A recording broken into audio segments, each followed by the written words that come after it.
had an interesting session today. Husband and wife had come to me, problems in their marriage. I asked the wife to speak first because she had requested the session, and she began to give me a list of complaints about her husband. And then the husband spoke, and he said much the same thing, but this time about his wife. And I heard both of them. And I said, we will go into this list of complaints that you have put before me. But before that, let me ask both of you this one question. Who was the one who did the action or didn't do the action? Who was the one who spoke or didn't speak? And both of them looked at each other and said, I did. So both of them spoke about the fact that I had done it, I had said it. Again, I asked them, who is this I that you are referring to?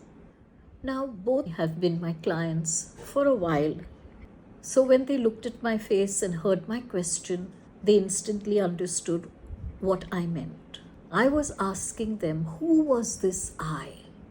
And they both, because of the work they've done with me, realized that they were talking about themselves as the ego states. And I was happy with that self-awareness. And then I asked another question.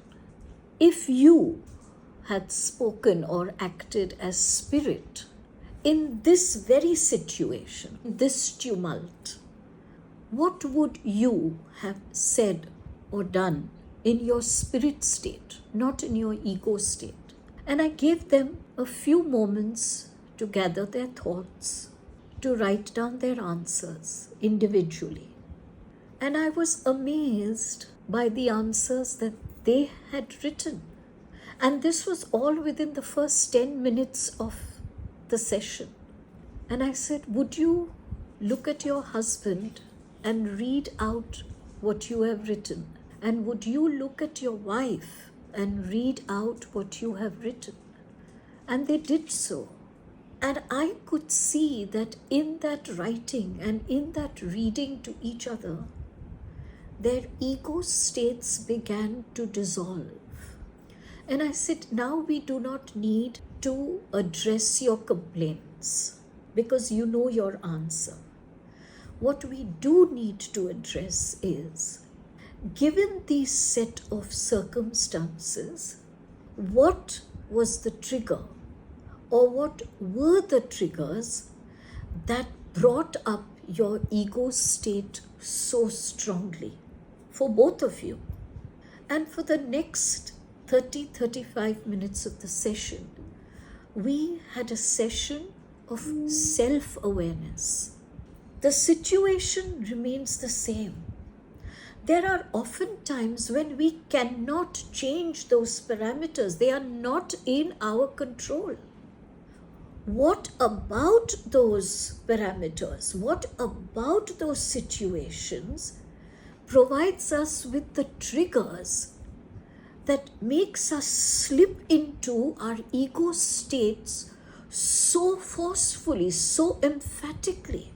When you understand your triggers, when you work on why those triggers make you feel the way that you do, how those triggers make you behave, when you work on this with diligence and dedication, the next time those triggers will come up, you will not react from your ego state, you will respond from your spirit state.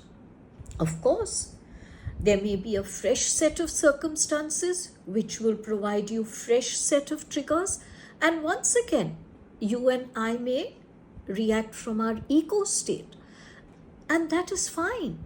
Each such opportunity is a growth experience. So when you discuss, whether you discuss with your spiritual mentor, whether you discuss with a friend, whether you discuss between the two of you together, the first question you must ask and the first question you must answer is, who is the I that spoke and did? Who is the I? And is this I that spoke and did the authentic I? And if your answer is no, this ego state is not the authentic I, then your next question perforce has to be, what would the spirit state, the authentic self, what would that have said? What would that have done? When you resonate with that answer, you can then take the resolution further. You can then take the reconciliation further. And this is exactly what is the secret in the Ho'oponopono reconciliation method. I am sorry. I love you. I thank you. Please forgive me. You say these 4 statements to yourself, not to the other, because you have forgotten your spirit state. So you are saying, I'm sorry, I forgot my spirit state. I love my spirit state. Thank you that you remembered that you are not the ego state, that you are the spirit state. And from that comes reconciliation, and from that comes resolution. When 2 ego states butt heads with each other, there is only conflict. If you have to resolve, if you have to reconcile, you have to shift out from that state that in the first place brought the conflict. If you remain in the place which created the conflict, how will you get the answer? How will you get the resolution? It is not possible.